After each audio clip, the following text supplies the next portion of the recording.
Loh, kok kunci pintunya kayak gini? Nggak kayak biasanya. Ada fingerprint segala. Mas, inilah kunci masa kini. Dibukanya pakai kode, pakai fingerprint, atau pakai aplikasi. Jadi nggak butuh gitu-gitu. Oh gitu, yaudah. Aku izin masuk dulu ya, Pak. Silakan, silakan.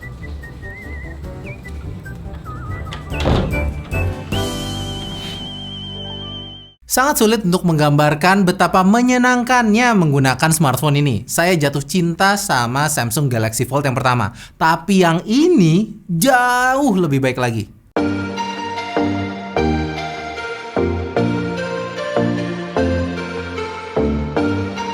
Samsung Galaxy Fold generasi pertama saya dapatkan dengan membeli langsung ke toko. Cuman karena kita baru aja pindah studio nih, untuk saat ini kita agak cekak, jadi kita minjem Samsung Galaxy Z Fold 2 ini ke Samsung. Tapi tenang aja, saya tidak mendapatkan brief apapun dari Samsung. Mereka pun ngelihat video ini bersamaan dengan kalian semua, so nggak ada perjanjian apa-apa. Samsung emang chill banget orangnya. Cuman karena minjem, barang yang saya pakai ini bukanlah versi retail resmi, yang ternyata dia nggak bisa dapat sinyal 4G. So ya, saya jadi nggak bisa ngetes real life usage-nya. Makanya judul video ini ya agak nyeleneh ya. Review ya nggak bisa dibilang review juga sih. So yang penting saya ceritain aja pengalaman saya pakai HP ini. Jadi Samsung Galaxy Z Fold 2 kini tampil dengan tepian yang lebih kotak, lebih tegas, dan in my opinion lebih enak di tangan. Layar bagian depannya juga makin panjang dan makin cantik menurut saya. Walau meski kayak smartphone yang punya dimensi agak kepanjangan ya. Layar bagian depan ini punya bentang layar 6,2 inch 816 x 2260 pixel yang jadinya punya aspek rasio 25:9. Agak nggak biasa memang, tapi pas dipakai nggak ada masalah sih. Karena fungsi layar depannya ini paling buat bales chat atau buka Twitter, bukan buat hal-hal yang berat. Resolusi yang nggak sampai Full HD ini awalnya jadi concern saya. Mosok HP mahal kayak Honda PCX nggak sekalian ngasih layar depan yang Full HD sih. Cuman pas dilihat, ini layar AMOLED-nya tuh bagus banget loh. Warnanya sangat vibrant dan warna hitamnya ini edan. Meski sebenarnya ada tahi lalatnya gara-gara kamera depan, nggak akan kelihatan pas nampilin warna hitam. Jadi mau dipakai nonton film sebenarnya cukup enak di layar depannya. Meski saya sih ya nggak akan pakai layar depannya buat nonton film sih, karena layar utamanya yang terlipat ini punya kualitas yang lebih edan lagi. 7,6 inch Foldable Dynamic AMOLED 2X display dengan resolusi 1768 x 2208 pixel, yang artinya di atas resolusi 2K. Jadi kalau mau nonton pakai layar ini top. Dia support HDR10 Plus juga, jadi nonton film-film HDR di Netflix tuh berasa caang gitu. Aduh, caang itu maksudnya apa ya? Terang gitu, crispy. Dan yang bikin mind blown gak cuma videonya, tapi audionya guys. Smartphone dengan speaker terbaik, hands down. Kayak Bluetooth speaker yang bagus. Nggak percaya? Nih, Om Irwan akan dengerin untuk pertama kalinya. Sini Om.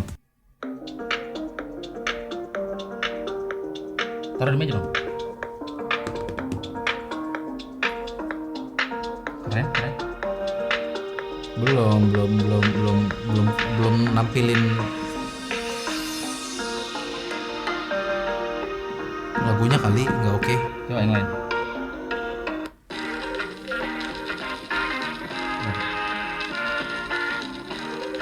Habis ini tuh bass drop.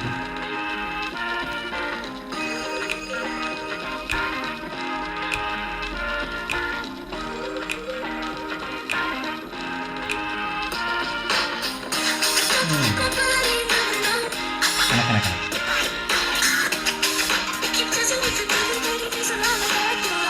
Keren sih ini. Lebih bagus dari iPhone ya kayaknya. Iya loh. Lebih bagus dari iPhone. Mantap. Cuman yang bikin saya jatuh cinta sama Samsung Galaxy Z Fold 2 ini bukan karena dia bisa jadi smartphone dan tablet aja ya, tapi bagaimana pindah-pindah form factor ini tuh menjadi sebuah experience yang mampu ngasih nilai lebih. Contohnya sekarang, sobat sadar atau enggak, konten-konten kita tuh udah nggak ada lagi unboxing yang sekali tag yang panjang ya. Semua diedit dengan alur yang lebih proper dan itu butuh kerjasama tim yang kompak. Kita manage-nya dengan aplikasi yang namanya Asana. Kalau ada yang update di aplikasi tersebut, saya bisa langsung lihat notifikasi dan langsung intip ada hal baru apa. Nah, kalau mau lebih tahu detail dari satu project tersebut, tinggal buka aja layarnya dan kita bisa lihat aplikasi tersebut dengan tampilan yang lebih besar. Workspace yang lebih lega ini tentu akan memudahkan produktivitas. Jadi kalau mau bikin skrip di Google Docs atau mungkin buka file Excel kantor akan lebih menyenangkan di Samsung Galaxy Z Fold 2 ini. Selama menggunakan HP ini nggak ada lag-lagnya acan ya. Mau pakai aplikasi produktivitas sampai jungkir balik pun saya belum nemu adanya masalah. Itu karena Galaxy Z Fold 2 ini tuh pakai Snapdragon 865 Plus dan RAM 12GB LPDDR5. So ya, mohon maaf aja. Apa HP itu? HP gaming? Ini tuh nggak pakai embel-embel gaming, udah enak banget dipakai main game. Oh, saya belum bilang ya kalau dia juga support layarnya 120Hz. Game yang support high frame rate kayak Breakneck kelihatan keren banget. Mana layarnya tuh gede ya, jadi detail dari pesawatnya tuh lebih kelihatan. Biasanya kalau main di HP yang kayak gini tuh suka kelewat. Genshin Impact juga menariknya jalan lancar dengan settingan mentok kanan dan di set 60 fps. Cuman somehow kelihatan kurang crisp ya. Ini tentu bukan salah Z Fold 2-nya sih. Game Genshin Impact ini kan juga baru keluar, jadi terlalu cepat untuk mengambil kesimpulan. Cuman yang jelas mau main Genshin Impact dengan settingan tertinggi di HP ini bisa. Experience pindah-pindah layar depan dengan layar lipat ini bukan tanpa konsekuensi sih. Menurut saya hilangnya 3 biji kamera yang sebelumnya ada di Galaxy Fold yang generasi pertama itu malah bikin layar lipat ini tuh makin nyaman dipandang mata. Sebelumnya pas pakai Fold generasi pertama saya tuh keganggu banget sama bentuk layar yang nggak kotak. Apaan tuh ujungnya kok trapesium?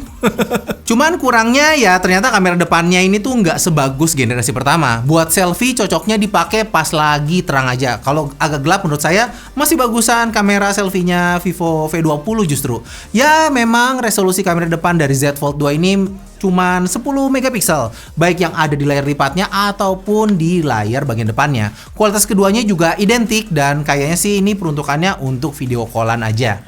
Nah, kamera belakangnya surprisingly bagus. Triple kamera semuanya 12 megapiksel cuman dengan lensa yang berbeda. Ada lensa wide biasa, ultra wide, dan tele.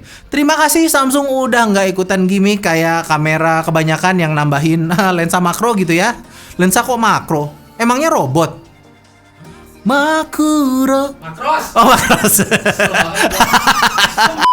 Oke, hasil kameranya di kondisi cukup cahaya tuh sangat detail. Warnanya juga pop up banget. Saya jadi nyoba-nyoba inget gitu, apa ini lebih oke dari Note 20 ya? Enak gitu dilihatnya sob. Adanya lensa ultra wide dan tele juga ngasih fleksibilitas dalam foto-foto. Apalagi kalau abis ambil foto, ngelihat previewnya tuh di layar gedenya. Jadi makin oke kelihatannya. Untuk videonya sayangnya belum ikutan hype HP flagship zaman sekarang yang udah bisa ngasih resolusi 8K. Dia itu masih 4K tapi udah bisa 60 fps. Hasilnya cukup keren kok, jadi saya nggak terlalu ngeluh. Lagi pula saya ngerasa kita juga belum butuh resolusi 8K di kehidupan nyata juga sih. Emang mau ngapain video di resolusi 8K? Mau nyetel video di bioskop? Kan juga masih tutup juga tuh gara-gara corona. NFC juga ada, fast wireless charging juga ada 25 watt, fast charging biasa juga support sampai 45 watt, so cukup lengkap lah. Baterainya yang 4500 mAh ini yang saya nggak bisa cerita in real life-nya tuh gimana, karena ya kagak ada sinyalnya, so saya pakai wifi doang, jadi nggak acil lah kalau saya nilai dari situ. Bisa tahan berhari-hari soalnya kalau misalnya pakai wifi doang. Pertanyaan pamungkasnya adalah dengan harga 34 juta, apakah pantas untuk dibeli? Well, menurut saya it depends on how you make money. Karena gini ya, kalau misalnya sobat biasa menghasilkan uang yang banyak dengan memaksimalkan waktu yang ada dan terbiasa bekerja on the go, saya rasa device ini tuh layak buat dimiliki. Karena saya ngerasain kekuatan terbesar dari Samsung Galaxy Z Fold 2 ini adalah menghilangkan ketergantungan kepada laptop untuk mengerjakan tas-tas yang sederhana seperti misalnya approval anggaran, mantau progres project, atau nulis skrip film di sela-sela waktu yang ada. Hal-hal ini sebelumnya tidak nyaman untuk dilakukan di smartphone biasa. Walau sebenarnya bisa sih. Yes, bisa buka file Excel. Yes, bisa mantau progres proyek. Cuman ya tentu nggak akan senyaman di Z Fold 2 ini. Nah, apakah nilai dari kenyamanan itu selama kurang lebih 2 tahun ke depan layak untuk dihargai 34 juta? Itu yang harus kalian jawab.